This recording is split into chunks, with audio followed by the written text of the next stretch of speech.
Good afternoon, everybody. Everyone having fun so far? Woo! So my name's Kyle. I am here to talk about Docker and local environments. I have actually become very fond of this talk because what I have found is that it has become a very great intro to Docker for developers, whereas most Docker stuff revolves around ops, operations, cloud. Not talking about that part. So if that's your interest, you're in the wrong spot. But if you are an app dev or looking at it, or in one case, I heard that someone was asked to actually deliver a Docker image as part of the interview process for the coding test. Those also exist. This should also be able to assist you with that piece as well. So about me, I just finished reading Simon Sinek's Start With Why, so I figured I'd start with why I came out of bed this morning, which is I'm here to help you. This is what I love doing. I am very blessed to work for a business by the name of Improving, who has done nothing but support me in this. Get out, talk, go meet with people, host groups. I am always available. I am around town a lot. You can always find me for help on any of these topics or anything else that I happen to work in. I have been in technology for around 16 years now. It only goes up from there, getting old little by little. And then outside of that, I like a quote I saw earlier. I paused my game to be here. So I am a video gamer at heart. You'll see a couple pictures that make that a bit more obvious. And that's most of my free time. It is also where I built up a lot of my teamwork and leadership skills. Was all built within video games. Apparently, management skills are important there too. So my start with Docker. So this was probably about 8 years ago now, 7, 8 years ago. First hearing about it, oh, I need to learn this. So cool. I'm going to start my own little blog, something or other, static site, try and get things moving. So I download it. All it kind of starts in the instructions is, here, run this command. You know, cool, kickstarts this box. Now what? It's funny. Every person I've told the story to literally finishes the now what for me, because they've all had the same experience, right? When you're first there. This isn't making any sense. Cool, something's running. How do I integrate this into a project? How am I actually going to use this? So a few years ago, I met a client, and they were shifting their entire environment over into Docker with a lot of microservices. It was a gigantic monolith. They happened to be shifting, and along with it, someone had migrated our local environments to also utilize it to spin up the same thing. And there was a lot of challenges that went with this, right? Because it was a large environment, and we were still learning a thing or two as we were going. There was a lot of instability. 20 minutes, if we were lucky, it would stand up. And then worst case scenario, 4 hours later, after retrying 3 or 4 times over, longer, more debugging, no one knows what's going on, 4 hours, This is a problem. That's half a day's of productivity and probably an entire day because of the frustration that comes out of it. And then to top it off, once people got it running, they did not shut down their computer ever. They're scared of updating anything at that point. Over the course of time, as we learned a little bit more, as we managed to reduce how much was actually running locally, get a bit finesse, everyone is now able to start up in roughly 5 minutes. Or if you get a really nice machine, it takes like less than 60 seconds. Not everyone's willing to invest in those, though. So why do I want to talk about Docker? Put the line there, from local to production. This is one of the biggest values there, right? Beginner confusion. As I noted earlier, my story, I know I'm not alone. I've talked to a lot of people about this. There's a local meetup that I go to that I'll mention at the end as well, where I heard more and more stories around this, of just people are just confused. I need to learn it. I need to learn it, and nothing's making sense. Is it the right tool? This is actually the portion that I found to be one of the most confusing, right? When I was starting that blog, what I didn't know is it was probably not the tool to use. That was half the confusion. I was just told I was supposed to learn it. I should use it. Why not? Right? But in today's world, this is becoming an industry standard. Whether it's Docker specifically, whether it's containerization as a whole, the concepts here should make sense and assist you with that along the way. Why talk about local environments? For anyone who's clicked on a goblin in World of Warcraft, time is money. This is a common statement. I understood this a lot more when I became a consultant, where bill rates are a thing, and then you find out how much you're actually worth an hour. And as you progress through your career, you can stop looking at it as an hour and take it down to the minute. And suddenly things are like, oh, wow, okay, people cost a lot of money, right? Half a day's productivity costs a lot of money. Every morning, a lot of this time. This is why we're trying to speed things up. This is why we need to take care of our local environments. So I have seen startups anywhere that can go from 10 seconds, which is my newest and latest, and I'm super happy with it, and have things running, to literally 5 days. It would literally, like first startup would take 3 days of sitting with people trying to get our locals running before we could start working. And then if it ever crashed, it would take 5 days of debugging, restart, reset, just refresh my whole computer because we don't know what underneath broke. I've seen visible changes anywhere from 2 seconds to 4 hours. Ideally, we want to be on that 2-second mark. But if locals are not working properly, we're shipping them up to cloud, we're trying to get an environment that allows us to replicate what we need to before we ship it to production. If you're lucky, you have a test server that's not also matching production. Now, as we scale, this just gets worse and worse. I'm not talking about one person. I'm talking about 40 people having these problems. This is hundreds of thousands of dollars a year thrown away for businesses. We have inconsistencies, whether it's between your local environments, your development environments, your production environments, your pre-prods, your pipelines. Frustrations just keep tacking on. Just that initial frustration, it took me 45 minutes in the morning, you probably lost a couple hours to go along with it because you're spending most of the day just still complaining about how long it took you to start up your environment in the morning. We do that. And then just the unknown. Are people able to maintain their own local environments?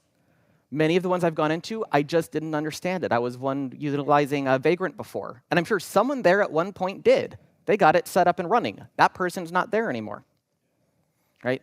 I stopped and took the time while I was waiting for 4 hours to go past to understand more of it and took that same process and took it down to 15 seconds. Because I found the entire build process, all it did was copy things 4 times.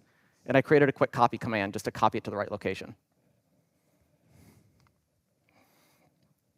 So when it comes to local architecture, what are we actually looking for? What is our end goal here? As a developer, what is it we need? We want to be able to stand up within minutes, at most. Every day, you're coming in, you need to restart, it's up and running. I'm switching branches, I'm up and running. Faster, the better. When I want to see changes within seconds. The moment you're beyond 10 seconds, you really start losing the user. By the time you're over a minute, the person's going to grab coffee, and it's going to take 10 minutes for them to get back. And then they have to restart and figure out where they were again. Doesn't really work out so well. We want confidence, right? Am I confident that when this works locally, it's going to work in production?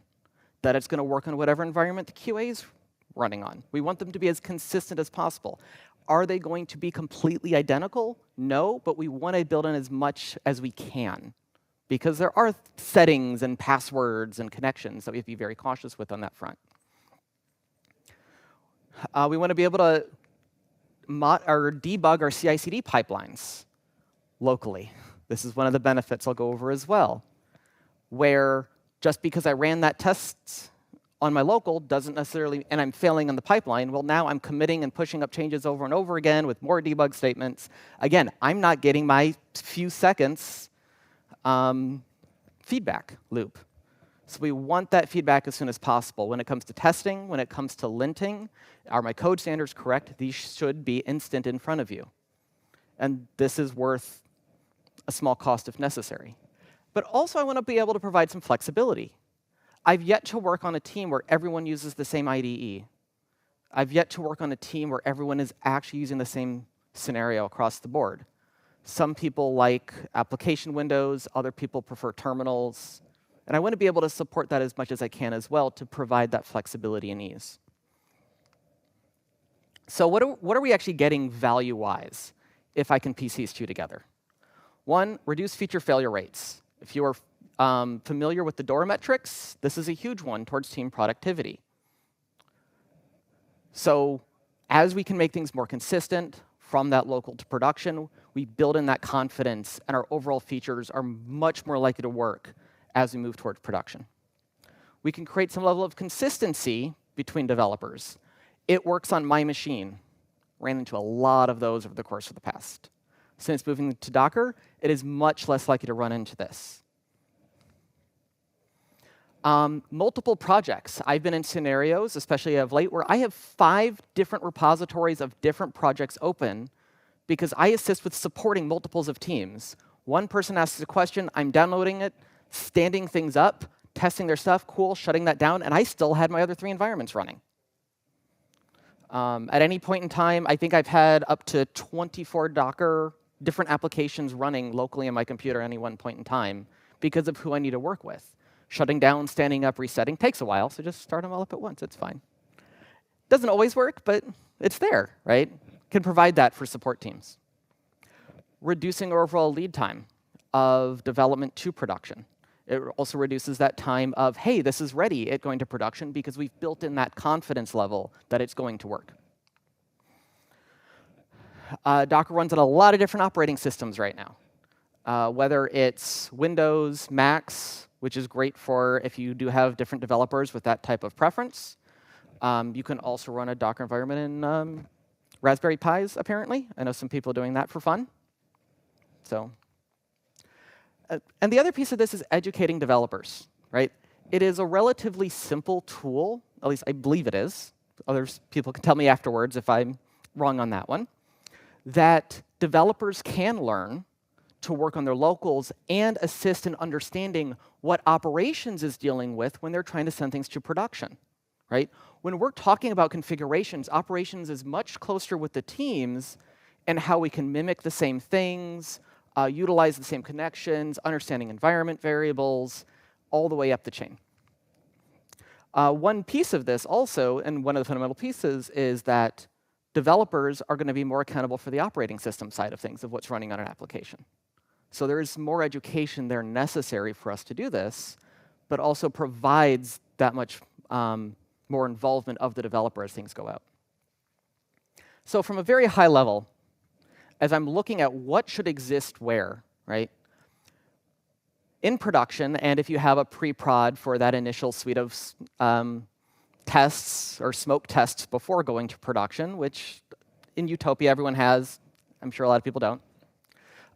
The goal is to make it as seamless as possible to just stand up the application. That is the goal, right? Whatever you do, do not build the application as it goes into production. This is a great way to create inconsistencies. This is one of the values Dockers provide us, is as we're doing it, what I'm providing the team to deploy is just that. It's already built. It's the same everywhere. Just start up in production. Also, as a standard, keep in mind that if you have a bunch of like, when I start up, run all these processes, download a bunch of things, let's move away from those, please. Like, this allows us to stand things up in production in a matter of seconds. When I can do things in seconds, it provides features such as auto-scaling. Oh, we're high on resources. Cool. Stand up a new one. Cool, it's there. Makes life easier across the board for everyone. When I'm looking at my CI/CD pipelines, right, I need it to be able to build the application so that we can actually, ship it, because it does have to build somewhere. We have that ability to run the tests, as well as being able to stand up the application if I need to in another environment. So I can validate things, whether it's manual QA, whether it's automated QA, high-level tests. But then local, we have these bit of an extra set there that makes things a little bit more complex, which is the prior 3, plus we need to be constantly watching and rebuilding for changes or have strategies around that.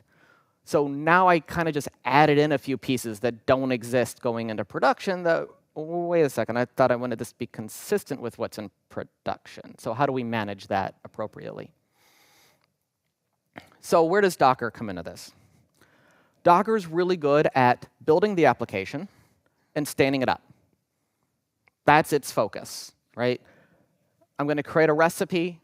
I'm going to say, this is how you build it, make it as consistent as possible across the board based on what's in my repository, and I can stand it up.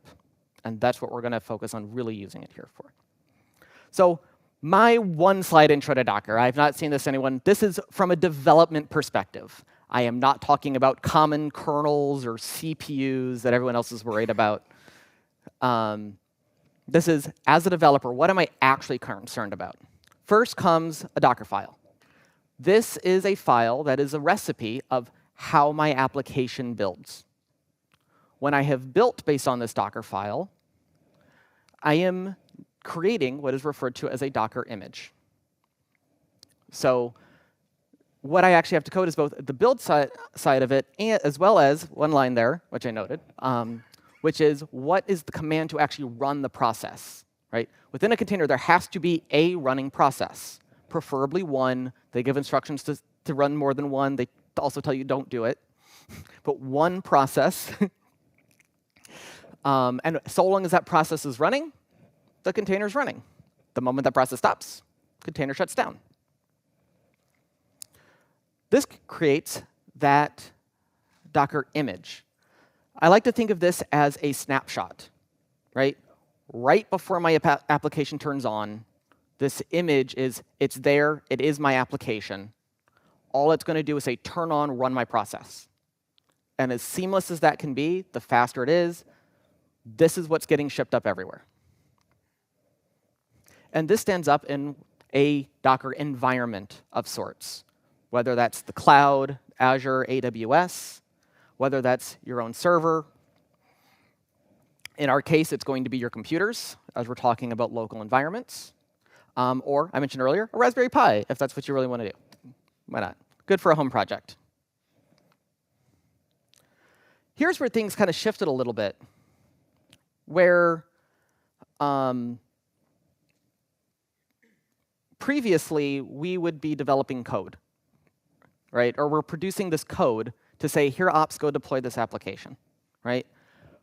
Operations is then picking their operating system, maintaining that. Where am I doing this? Is it a Windows server? It's a Linux server. As a developer, I never really cared.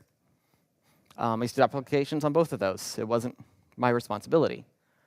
But now that I'm actually taking on that Docker image, which contains the whole application, including the operating system that it's running on, and I'm just spinning it up, now I'm accountable for that.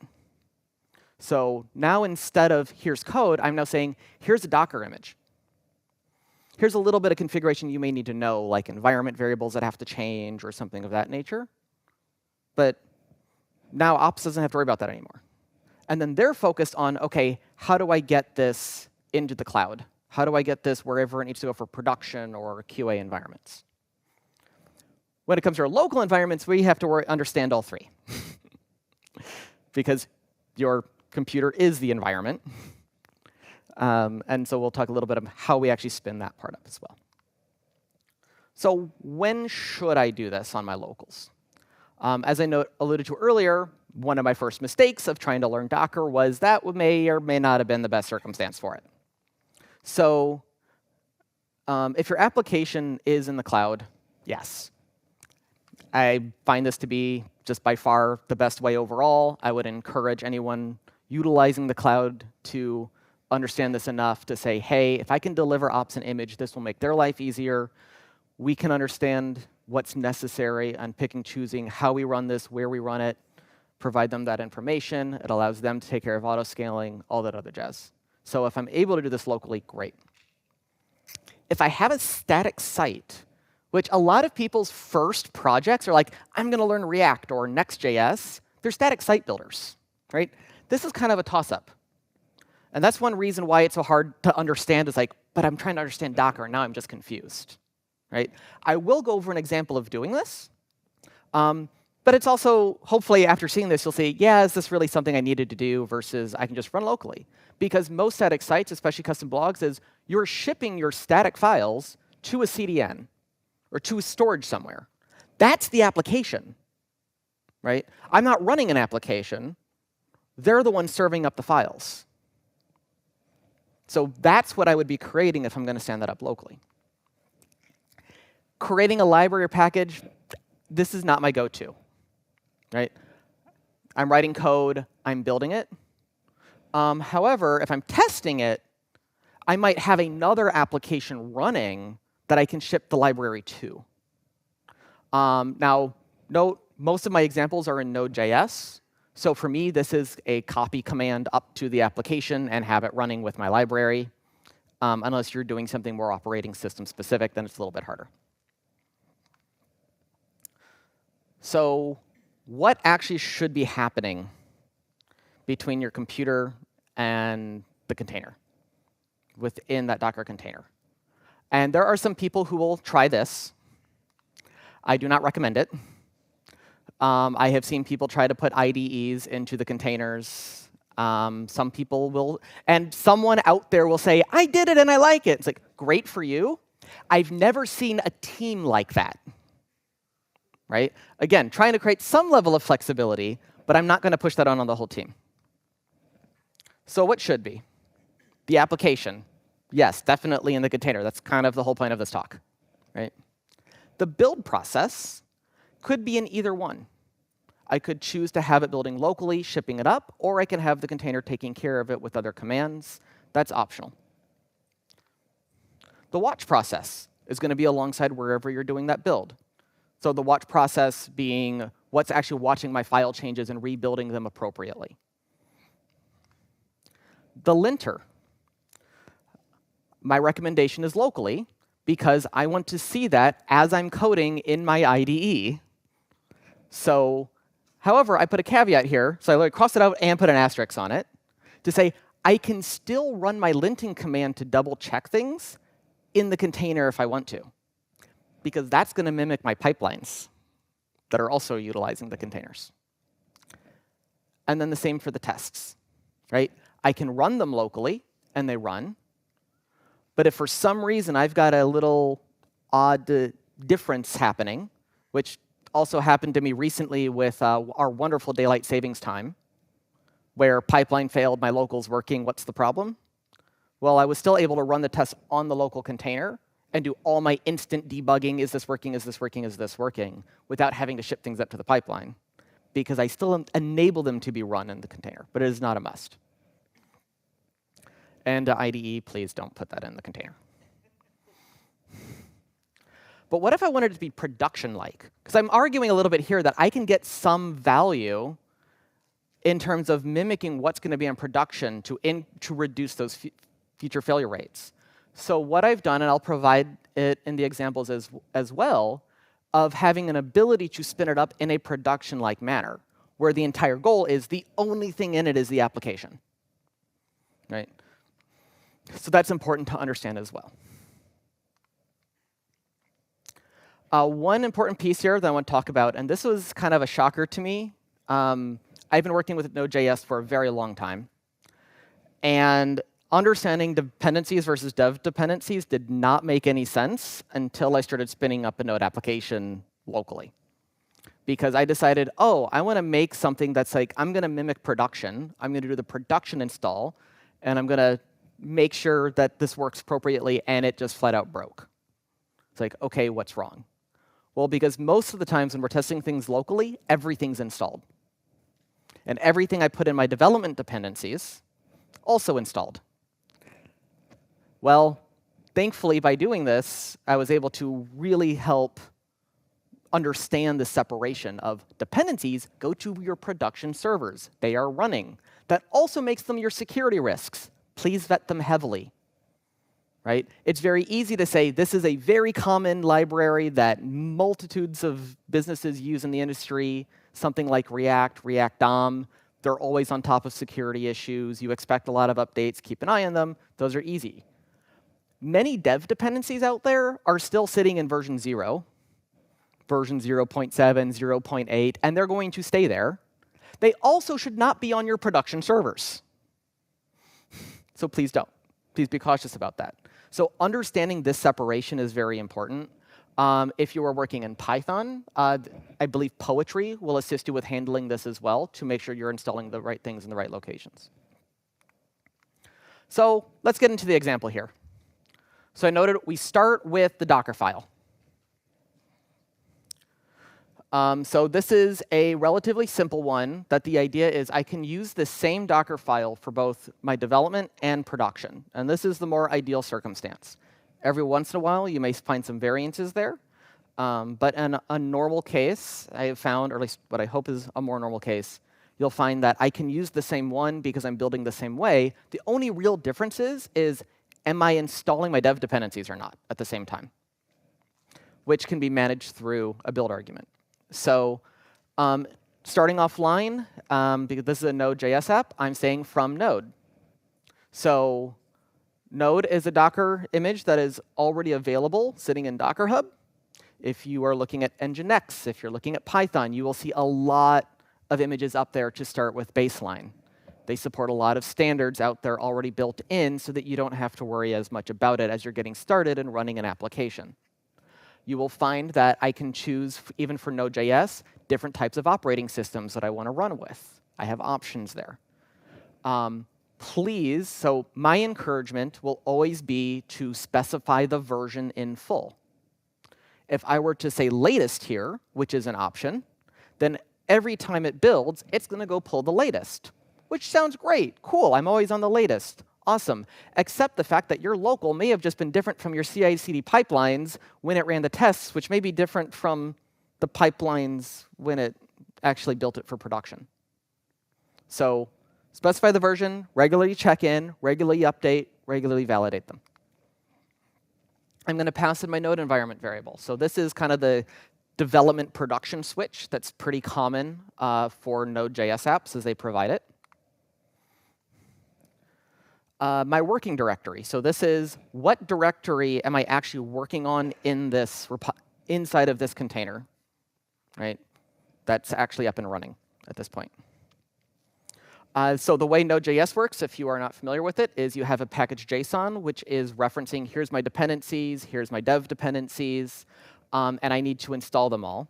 So package lock is the file that gets created to say, here is all of your dependencies, dev dependencies, and every sub-dependency and sub-sub-dependency, et cetera, to make sure that the same build happens 100% of the time. So this is a file that gets committed into Git, hopefully, that's what you're doing, to make sure that everyone is on the same pieces and you don't end up with differences. One of the interesting pieces is many people will just run npm install, which is what they're used to for installing these dependencies. What that will do is install the versions in your package.json, but update all of your sub-dependencies, sub-sub-dependencies, and to go with it. So instead, they have a command called npm ci, which will strictly install it based on your package lock file. This allows the package lock file to be what's referred to as an SBOM, your standard bill of materials, so that you know exactly what versions of every package is on your is working with your application at any given point in time. This is a huge security perk.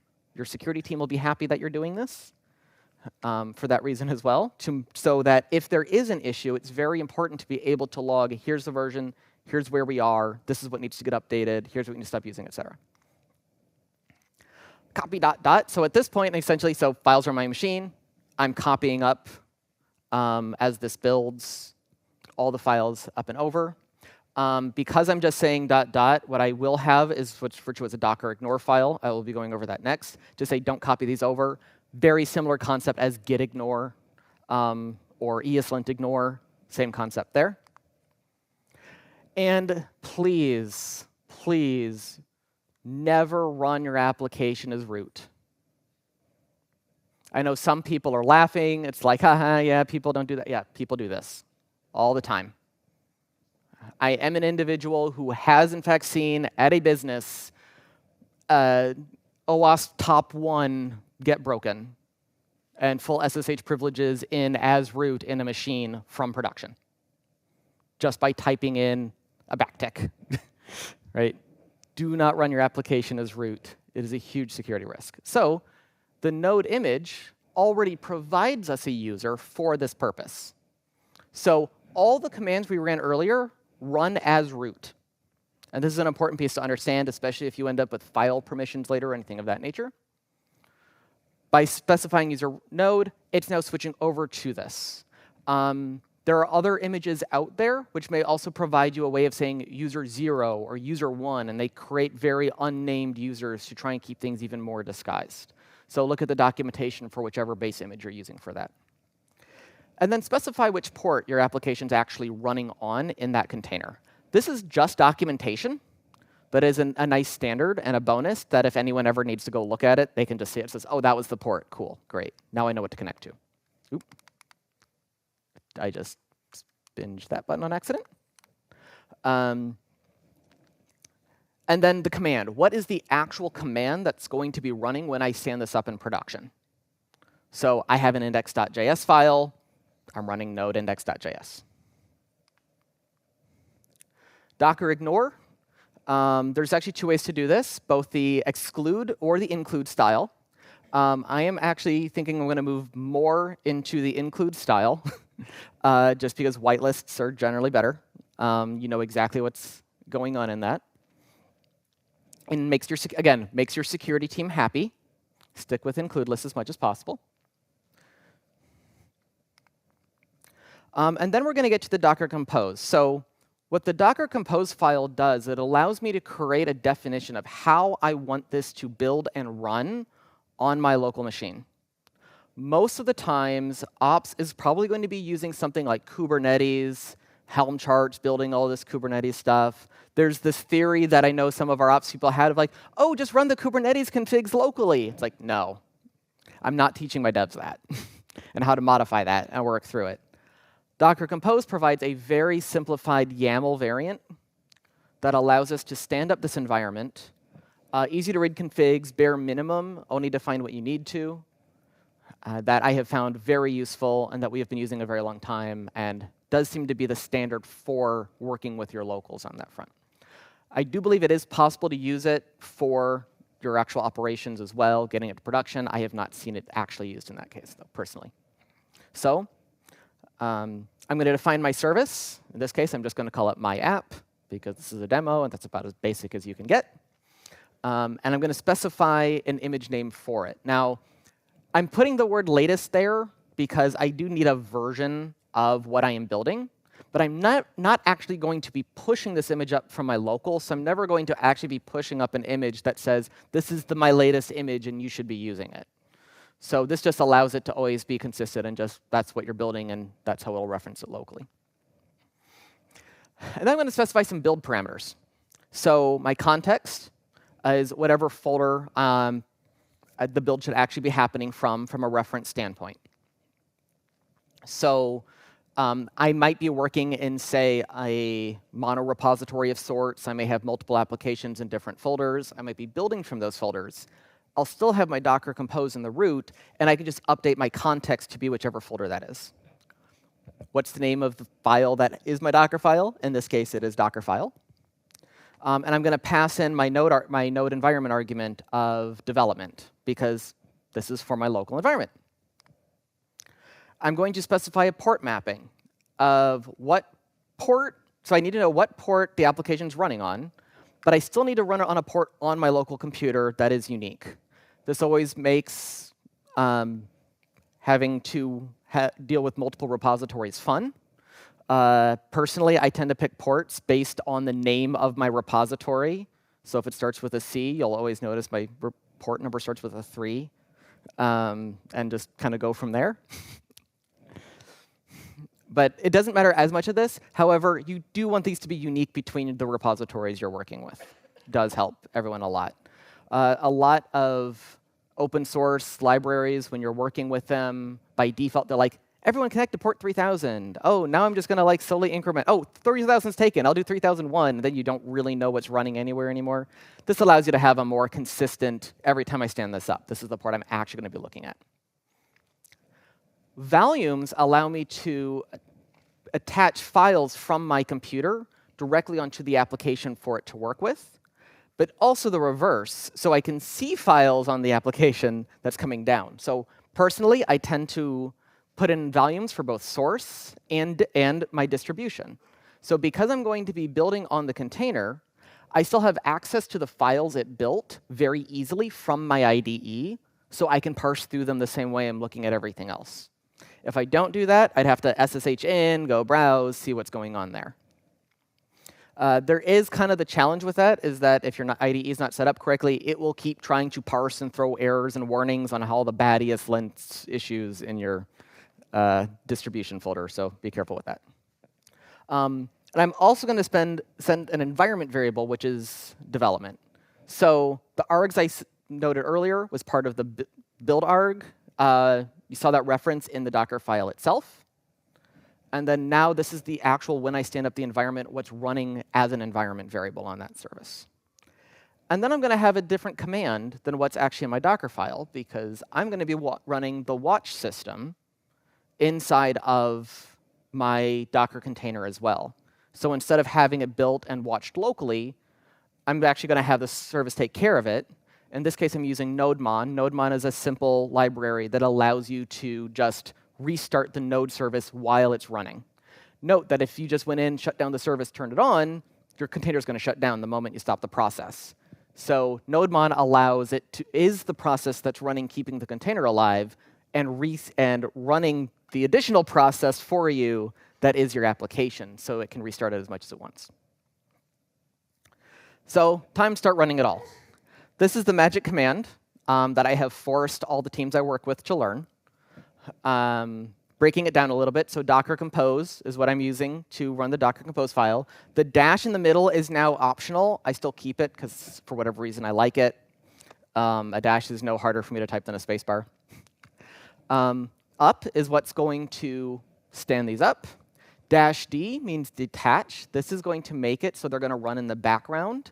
If I don't have the dash D, all the logs and everything will be in the terminal you're running this in.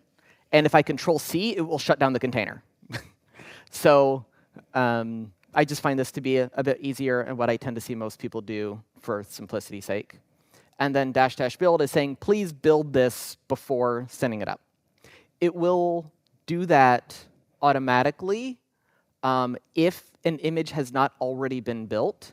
But Docker's very good about caching. So if I downloaded another branch and there's already an image there and I didn't say the dash dash build, it's not going to go really check for changes first. It's just going to stand up the image that was already there.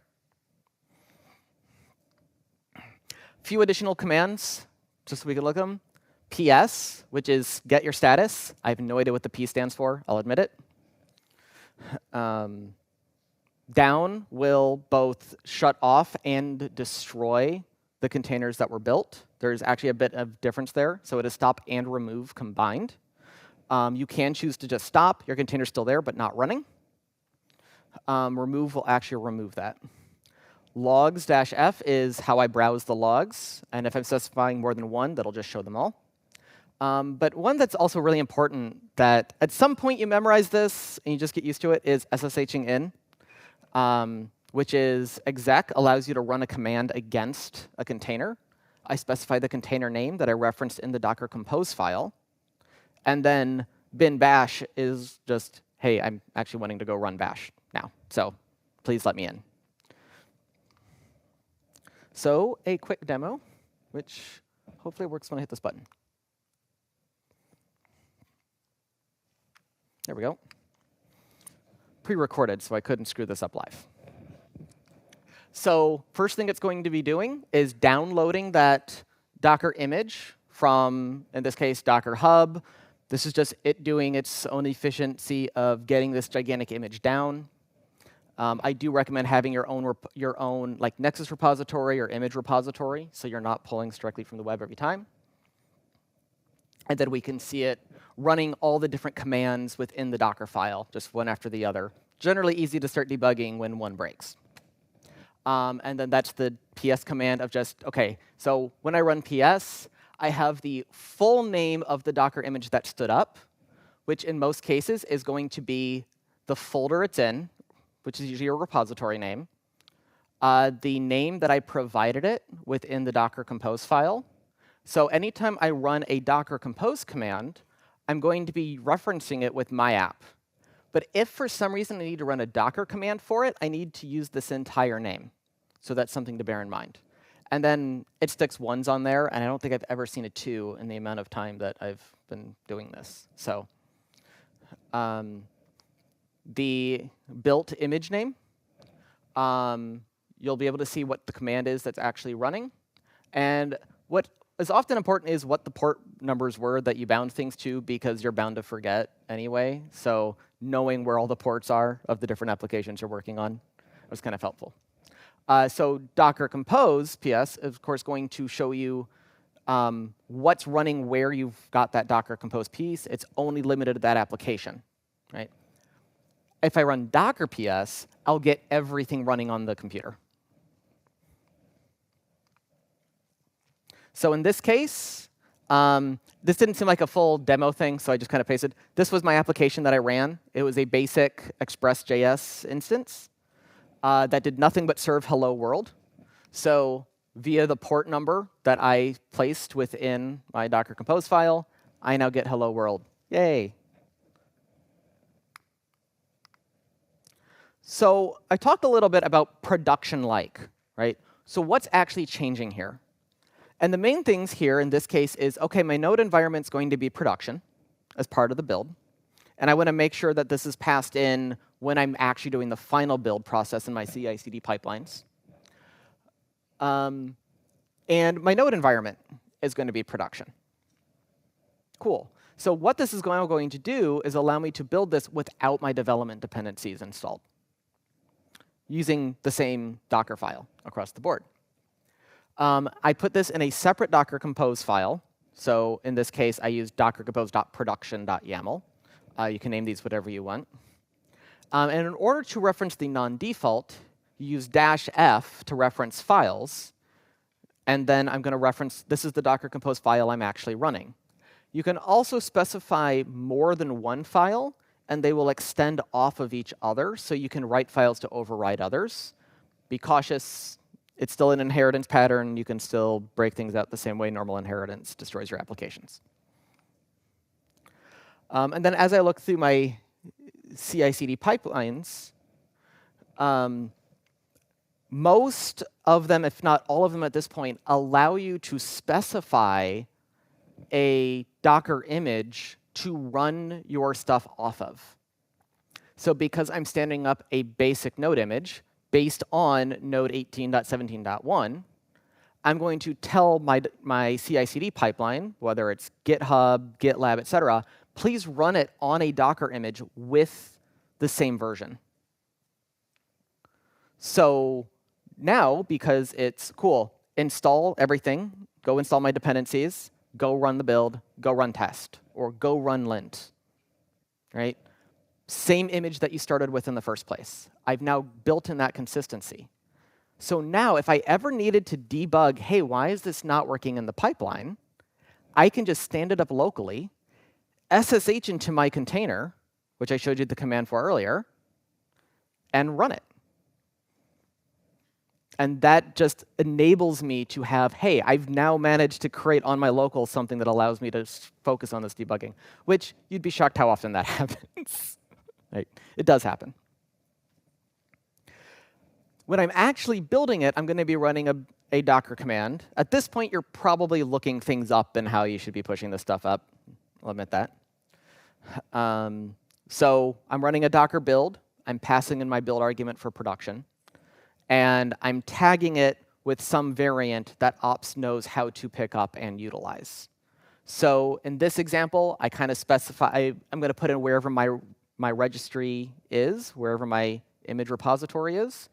We don't use, I think a lot of businesses probably are not actually using Docker Hub for their personal or their own applications. Should have a Nexus stood up or something of that nature. And I'm just going to set up in latest. And I can say, hey, ops, I need you to just deliver the application. Whenever latest changes, just go update it. And they can do that. Others will have an automated versioning system built in. Or maybe if your CI/CD pipelines are set up that you tag them independently, you can have your tag ones based on what your tagging is, whether it's v1.0.2. Can pick that up and then send that up in the version. And then just say, hey, ops, just deliver the highest one you see. You know, there's a lot of different variants that can happen there. But it's important to have that communication with ops. So build it and push it up. And then our work as development is done, or for the most part. I want to talk a little bit about environment variable management as part of this. So what we have kind of found works really well for ours is for most of these. So there's some exceptions like production level passwords and things that we don't have access to. Just default your production values for anything you're pulling in as constants within your code. This now allows me, and we have the benefit that most of our environment variables are the same everywhere except our local environments. So this now allows me to only override these locally, and I don't even need to tell ops about these because they're defaulting to the appropriate values for the production cloud. Also a misconception that some people don't get, you cannot change your environment variables during runtime. So if you do want to change your environment variables even on your local, you need to shut them down entirely, destroy them, and turn them off. Just restarting it does not change the environment variables.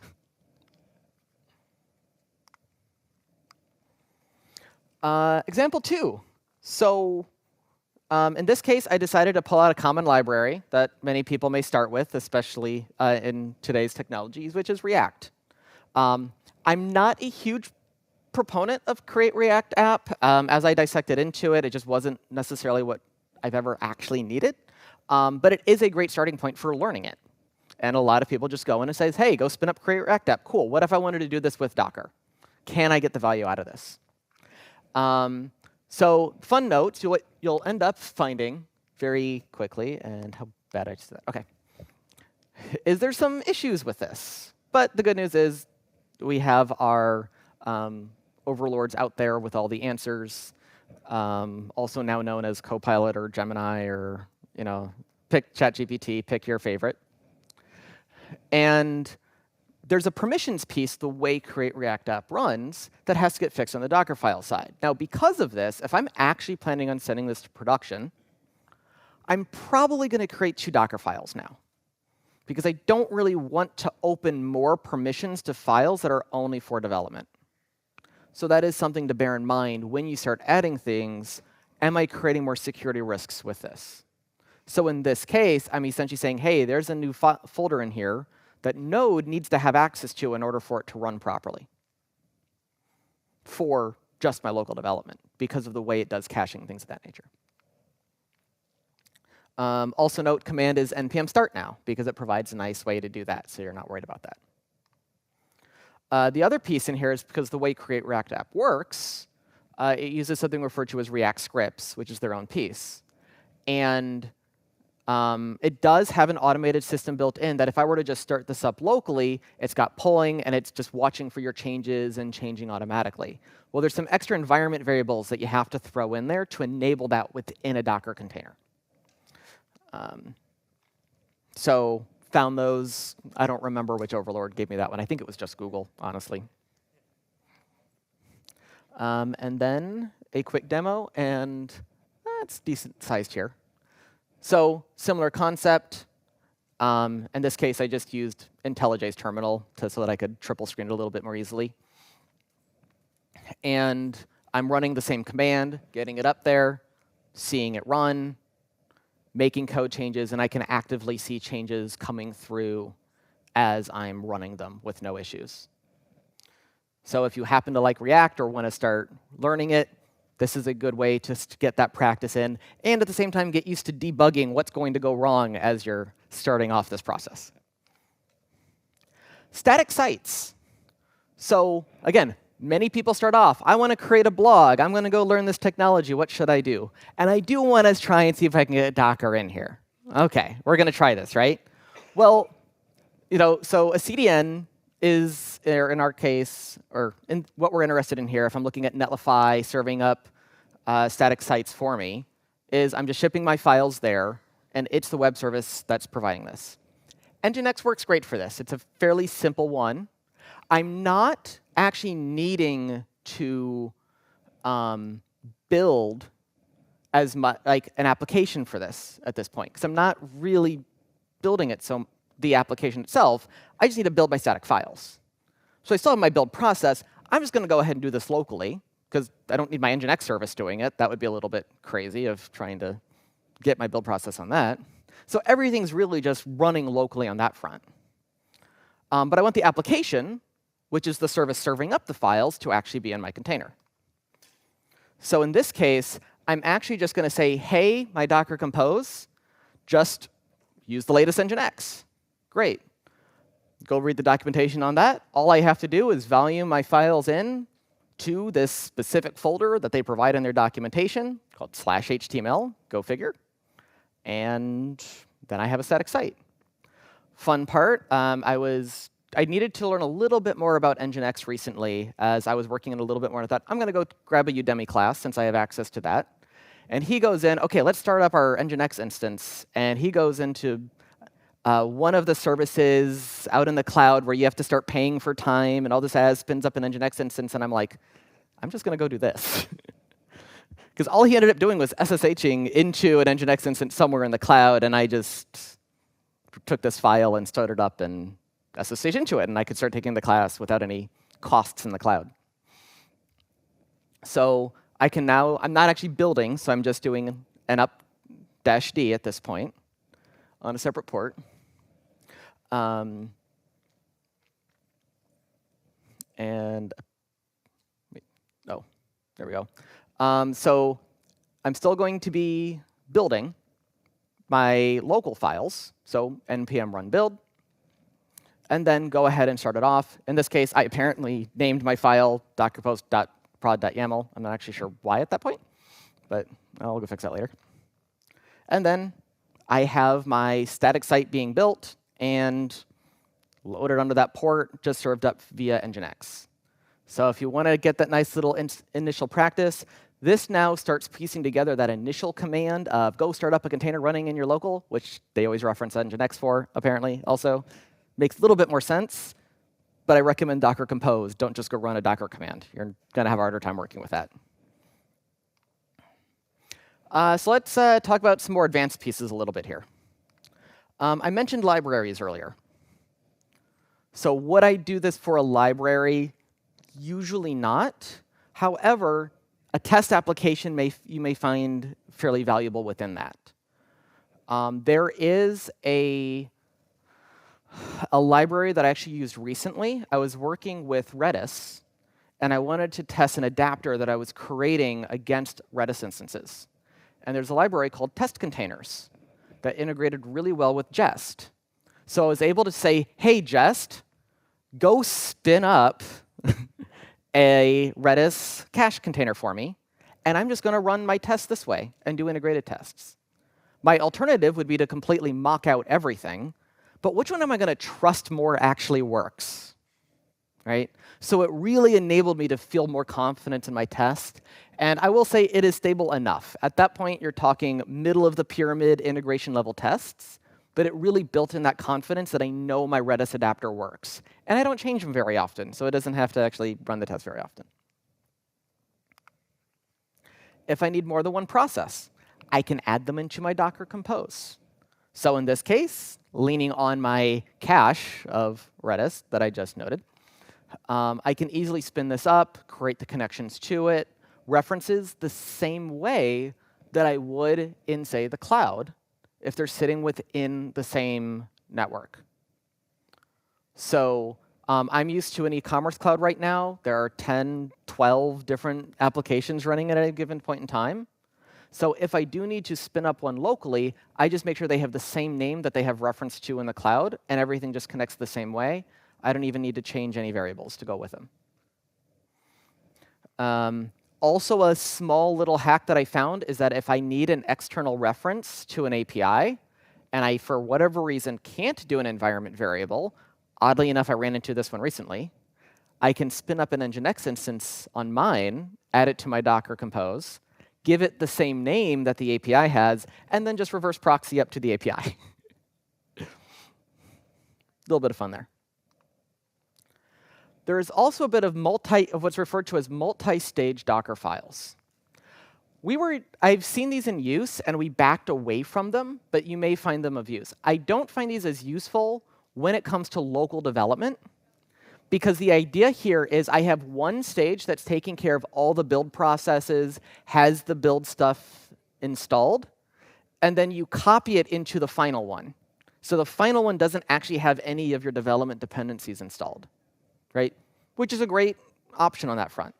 So if I'm, say, shipping to an Nginx instance, or I'm actually building one myself, I can say from node at the start, build all my static files, and then say from Nginx, copy them into the Nginx instance, and that's what actually comes out of the final product. Everything in the node portion does not, which sounds great, except that suddenly comes into, but now how am I actually working in my local environments? So separating is found to be there, but this is an option in many cases that may be of use. Additional Docker files, if you ever need more than one, it can be dockerfile dot or .dockerfile. Just update your IDE to reference whatever is necessary with that. Debugging, as much as I'd like to show you how to start running debuggers in your IDEs, that's IDE specific, they all provide options of working with Docker on that. So for this, I will say go refer to your overlords. They do have the answers, believe it or not. Who would have guessed? But it is available. Alternatives. So I've said Docker a lot. In general, I'm talking about containerization, building these images. There are options outside of that. There was a little bit of controversy around the idea that Docker itself is open source. Docker Compose is open source. Docker Desktop that you need to download to install it all is not. And so some people are like, OK, that's fine. I'm a small enough business, don't care. They have this regulation of you make so much money, they expect you to pay for it. Some people are OK with that. It's probably worth it. It's not overly expensive, depending on the size of the business. However, others are immediate rebels and says, how dare you make me pay for people doing work for me? So there are options if you want to work with others. Podman seems to be the most popular right now. It is so close that I can literally create an alias and just say Docker equal Podman, and all the same commands I've showed you work, supposedly. I intend to get a Podman example up here somewhere. So quick summary, great tool to have in the toolbox. I do recommend learning it in some fashion. Be able to create a small image locally may help in those interviews coming up as necessary, or just as a, hey, guys, we can switch to this and make your lives easier on the ops team. Everyone loves a team player. Utilizing it has that ability to assist with consistency. Feature failure rates is always a huge one. Improve our lead time of features. I highly encourage developer education. I could go create NPM script shortcuts for every command I showed you, or I could not. Right? Every developer that I work with now knows Docker Compose up -d --build. That was intentional. There are some that are more complex that we created shortcuts for, but I did not create shortcuts for down, PS, logs, or any of the others. They had to learn them. Focus on pain points. Like, if you're not having any issues locally, if everything is smooth and dandy working your computers and you're not running into consistent issues, maybe it's not worth switching. Right? Make sure you're getting value out of this before putting the time in. But time is money. Please work on your local environments. Do you understand where those pain points are? How much time are you losing right now? How much time is your team losing? If you're going to be scaling as a business, talk to your VPs. Are you planning on adding a few more teams anytime soon? Like, how big are we growing? I don't know, right? Make sure you have these ready for onboarding more people. Listen to the people being onboarded. What pain points are they running into? Get things in place, please. And this kind of came up because of a statement someone made recently that hit me hard that I wanted to also bring about, which is, if your application works, you're not doing it wrong. There's always room to improve, right? First goal, provide business value. If you're able to provide business value, you're winning. Celebrate that. And thank you. So my contact information's at top for my email. However, these are all the user groups I'm going to be at for the next month. So if you want to come talk to me, you can find me if you live in Columbus, or talk to me before I leave if you don't, or email me. I also have business cards I'll put out here as well. Most of these, I think all but the last two, are at the Improving office in Easton. which is why I am there for the majority of them. And if you are interested in hosting a user group and you are looking for free space, please feel free to contact me. I already had 2 people talk to me this morning about getting their meetups there as well that I don't have listed there. So there may be more coming up soon. But I also highly recommend getting involved with the community, get to the meetups that you use the most, ask people questions, network. It all makes life that much more fun. So thank you, everyone.